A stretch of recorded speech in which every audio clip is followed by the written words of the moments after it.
What's up, guys? Have you ever thought about working from a location but wanted to live somewhere else? I think I asked that question right. If I confuse you, I'm sorry. But in this episode, we're going to talk about how working remotely has really affected the real estate market and what changes are we seeing and how this can affect you when it's time to buy or sell your property. What's up, guys? It's another Teach Me Tuesday. As you know, my name is Wilmot Beard with the Beard Group, and I also have my teammate right here, Miss LaShawn. Go ahead, LaShawn. Let you do that. Yeah, so with Sean Abraham, I'm here in Summerville, South Carolina. We are missing my other half, Mr. Abraham. He's out always doing what he does, putting on his cape and saving things, saving the day. See? We're definitely excited to be here today to kind of talk about this topic because I think this is a really good topic. 'Cause I think people don't think about it, and honestly, people didn't have to think about it when I think about it, because remote work, wasn't really a big thing, right? If you think about the origin of it, and you always had, people that kind of work from home in certain professions, but of course it became a lot more I guess common, if you want to say common, after COVID, where I felt like a lot of businesses saw that it was more cost effective for their staff and employees to work from home, Mm. versus paying the rent and overhead of having a brick and mortar building that people came to work in. But did they think about, the impact that this would have on the real estate industry? So that's what we're going to talk about today. So let's just kind of just jump right into it, Wilma. Let's see what what has this newfound norm of work option has done. But you know what? You brought up something important. Like I think COVID really I think people were like doing it prior to COVID, like working remotely. I think that was a thing. But COVID really, I think, put it on steroids, if Mhm. that's the correct Yeah. word. But like I think it really like showed people, man, I could do this same job from the comfort of my own home, and I might be even more efficient and effective here in Mhm. my own house rather than going to work where, I can get distracted from other employees that might not want to work. But it works both ways. But we'll get right into it. I'm sorry, I might go down a rabbit hole with No, that. it's okay.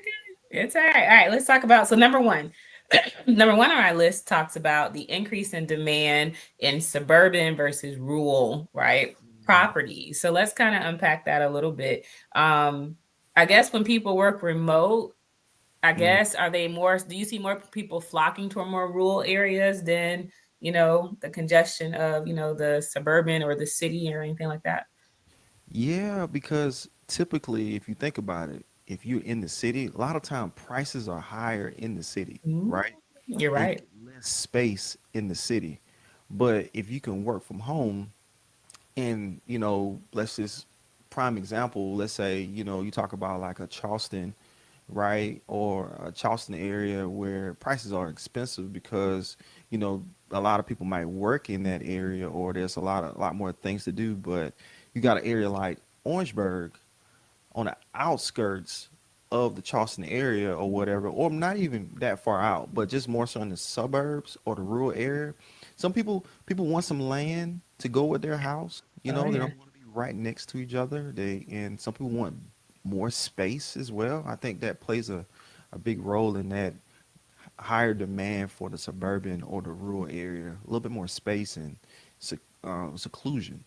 I think. Yeah, yeah, that's a really good point. I didn't really think about it like that.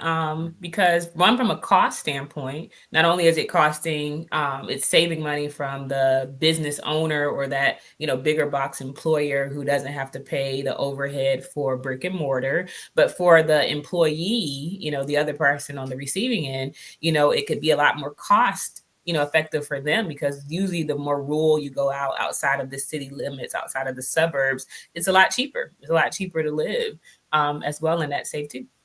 I one of my best friends just purchased a home, and he told me, he was like, "Man, Wilmont, like I bought this house, and it's the same house. Well, matter of fact, it was bigger, and it was $100,000 less Mm, when he moved Mm-mm-mm. into the suburbs compared to where he was going to live.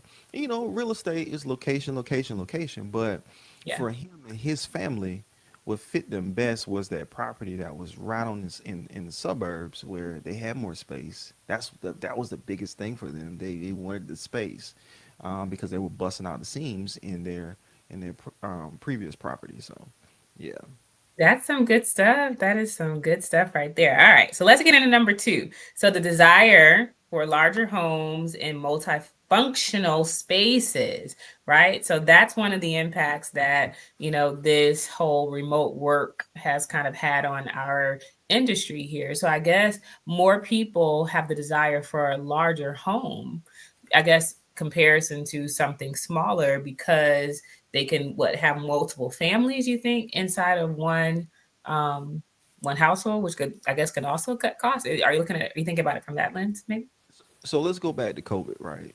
And this is what Mm-hmm. I noticed in that market. People were staying home more often, right? So when you stay Yep. home more often, you kind of like, man, what can I do at my house?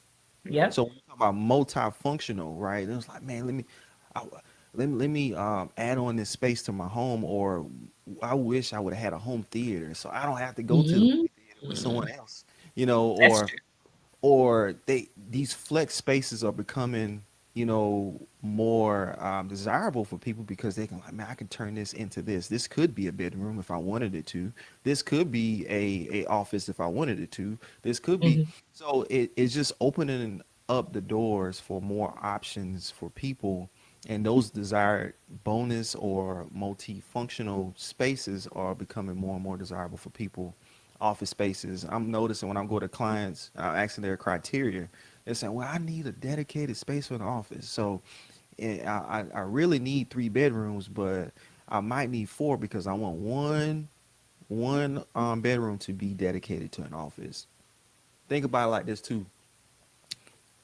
What's big now? Podcasting, Yep. all these different streaming type of, or work, like you said, work remote jobs are here today when people can earn money working from their home. You got day traders out there, they want an Yep. office space at their house where they can operate and work, and it's cheaper for them. They don't have to go rent out a space or go buy a commercial property, which we're going to get into that in a little bit. But it's just my home can be not only just a place where I live, but the place where I work. So yeah. I absolutely love that because when I actually think about that, and honestly, I didn't realize that I was, I guess, participating in this change or impact by Right. thinking about like the impacts that COVID had. A lot of people, like for myself, I'm an introvert. Like, I don't like being around a bunch of people sometimes. I don't like to be around that crowd of too much people between, especially around this time of year, you got flu season, COVID, RSV, all this stuff. So, it makes me want to stay home more. And so when I do stay home more, one, I'm not, here in Charleston, the Charleston area, it's so much traffic, even during the day, just to get to and from places. So, one, I have more time in my day when I work from home, I stay at home and get things done. If I decide to, invest money in a nice elaborate kitchen or outdoor, grilling and patio area, I entertain and host at my house. So we have more people coming over. We don't have to migrate and fight traffic or spend, these high inflated prices on food when we go out because we can, bring all that stuff in house. I didn't think about that. And this made me think of something. One of my good friends, he's a chef, and like I have him over and he'll cook in the kitchen. I'm so glad like he can come, hey, cook something Mhm. for the family. On a special occasion now, cause he ain't cheap. My boy. Had to pass that number. Like every once in a while we can do that. But just thinking about that, man, which, and guys, and I know this is a real estate and mortgage show, and we talk about buying homes, but these are some of the benefits of buying a home, buying a property Hmm. where you can do all these things too. Because if you're renting, you're very limited on what you can do to that property. So That is so you true. can't say, well, man, hey, I'm gonna add on to this house, or I'm gonna change this. Nah, you need permission to do that because that's not necessarily your house. So, yeah. Some of Yep, yep, yep, yep. I love it, love it. All right, so let's quickly go to number three so we can at least hit some of these other ones. So, number three is all about the shifting and investment in second home markets. Have you seen a lot of people? I know you work with a good bit of investors and things like that. Is second homes kind of common in vacation, spots and things like that? Is that kind of popular in the big city of Orangeburg? them. Well, I won't say in the big city of Orangeburg, but I can see why that Mhm. would be. Think about it. I mean, I know me personally. I know me and my family. We love certain areas of the world or the United States, and we were like, man, what would it be like if we lived here? And I mean, if we lived here, that's very possible if you work remote. If you could take your job with you. So we was in Santa Monica, California, about a month ago, and it was just so nice. But the prices were steep. But like, we just thought about it. I was like, man, wouldn't it be nice if our jobs were to the point where, hey, we could live here, or maybe the portion of the year, right? Mhm. And do our work in an area where there's a lot of things going on, great schools, places we feel good about that like, man, hey, after we finish work, we can just go and enjoy the city. I'm seeing a lot of that, Miami's and you know, maybe even cross the border. A lot of people want to buy property over there and work from there now. So yeah. Yeah. I mean, I definitely think it's very common. Like I think about like once a year, like my family and I, we do take a vacation to Hilton Head. Hilton Head is one of our favorite islands. Like we truly love it out there. But because of the types of jobs that we work, majority of our stuff is done on the computer. I don't, I do we do meet with some clients face to face, but majority of our clients tend to everything electronically, but there's no physical paper that we touch where we have to physically meet them. We can do our job on the beach. We can, or we can work in our, hotel or something like that. And then once we done, we take our lunch break on the beach or something like that. And we have the flexibility to do so. When I would definitely say 5, 10 years ago, we definitely could not do that, especially if we were punching a clock or we had to be in a cubicle, at a certain building. So that's one thing that has definitely changed. So let's kind of go into number four, which says the increased demand for single family homes. Um, so I guess things have kind of shifted there where it's kind of driven up the prices on single family homes because I guess exactly what we're talking about now. A lot more people is wanting that oasis at at their their home, at their I think personal that's the residence. perfect word. People are trying to create that oasis at their home, so they don't have to go Hmm. out as much. They don't want the apartments. They don't want the condos. Not as many people, want that. Hmm. They want that single family house with a yard, where they can let the dog run out and Yeah, things of that nature. So and they want the space. I think that's one of the biggest things I'm hearing. the Space. space. Yeah, Just want the space. So more yeah, privacy.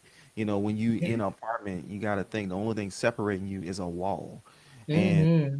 so when you move to a single family home, separated, hey, you got more privacy. It might not be a lot, but you do got some more privacy. You don't necessarily have to hear someone above you or That's true. below you or on this side or that side of you. So yeah. That is a great point. All right, let's jump into number five. You touched about this a little bit regarding commercial real estate. What have you seen on the commercial level that this, the effects of remote working has kind of done in the commercial space? Well, I've seen a big impact on the commercial retail space. Like now, of course, I've seen some impacts on, multifamily. That's still Hmm. stable, somewhat stable. Your apartments. People still need a place to live that's not ready to buy a house. But like your commercial retail spaces, if you think about it, like the Amazons, the online companies that are able to ship products to you. A lot of those retail spaces. I don't know if you're familiar with Sand Hill in Columbia. I love San Hill. That used to be my spot in college. Have you looked at the commercial real estate over there in that area? It's been a while. No. I want you next time, pay attention to that. Pay attention Okay. to the commercial real estate in that area. See how many vacant retail spaces you see. That's true. Yeah. I do know that they're doing some renovations to some other parts of it, but there's a lot of lease leases that are available out there. People that want to rent commercial spaces. There's a lot of vacancies out there, and I think with this the way that the world the market is moving, it's going to be hard to like figure out more creative ways to fill those spaces. But I think one of the things that they're doing is they're trying to make those spaces more mixed use Hmm. spaces. Maybe residential on the top, retail at the bottom, coffee shop, stores, stuff like that. They kind of bring more people back into those areas to utilize those commercial spaces. So You got a really good point because even today I had to go drop off, something and at the UPS store, and I realized there was a lot more vacant commercial spaces where there used to be, stores or retail shops or little boutiques and things like that.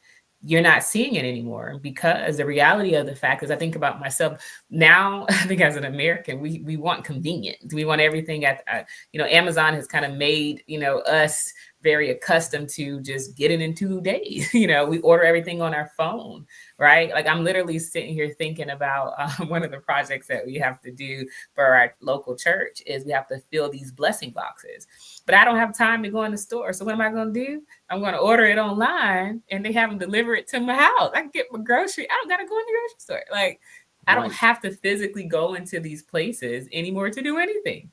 the brick and mortar business is suffering. I'm gonna be honest. I was Hmm. trying to It figure out a is. softer way to say it, but like it is suffering because a lot of people, like, even let's say with the real estate business, like as a realtor, I mean, don't get me, I might offend some people out there, Uh-uh. but you don't necessarily have to go into an office to service a client. Okay, so I'm gonna say that, and I know there's some old school realtors out there, and I love them to death, love them to life, and I just Mhm. know I just see like how often I use them. I have an office space, right? Just in case my client's like, man, I want to meet in the office, we can do that. But let me tell you something. I do business at a Starbucks. I do business at a house. I do business, you know, wherever that I feel like we can professionally handle business at. And I'm seeing that a lot of those spaces, those brick and mortar buildings are not being utilized as much as they used to because of technology. So That is so true. And I know we're a little bit over. I don't know. So maybe we should save this topic for part two, or you think we should try to hit it one more? What do you think? We had 18 minutes. I What don't know. should we do? Unless some people in the comments want they have a topic that they want us to hit on. Hey, we encourage you. Please send us topics that you want to hear us discuss, and Yes, we're more than happy to like discuss it on Teach Me Tuesday. absolutely. All right, guys. So did we say no or we say yeah? I think we're going until further notice. I don't know. All right, Yeah. so we always need something to talk about. So we're gonna table this topic. So this is a preview of what we're gonna talk about part two, in case y'all send us a message and tell us y'all want us to discuss something else. But part two of this video, we're gonna kind of do a little bit of a deep dive. We kind of talked a lot about this from a mortgage perspective. I mean, from Wow. a real estate perspective, but we really want to jump in on the mortgage side because I think what people don't think about is, working remotely, how has this changed the mortgage industry? Right? What type of documentation or conditions that an underwriter is going to ask for? How do you truly go through this process when you work from home and we verifying income and things like that? So we're gonna talk about that next time, guys. So once again, I'm LaShawn Abraham. We got Mr. Wilmot Berry over here as well. And if you guys definitely have any questions or topics, reach out to us on social media, and we will definitely be happy to answer it for you. Okay. Until Awesome. next time. See you guys next week. Bye.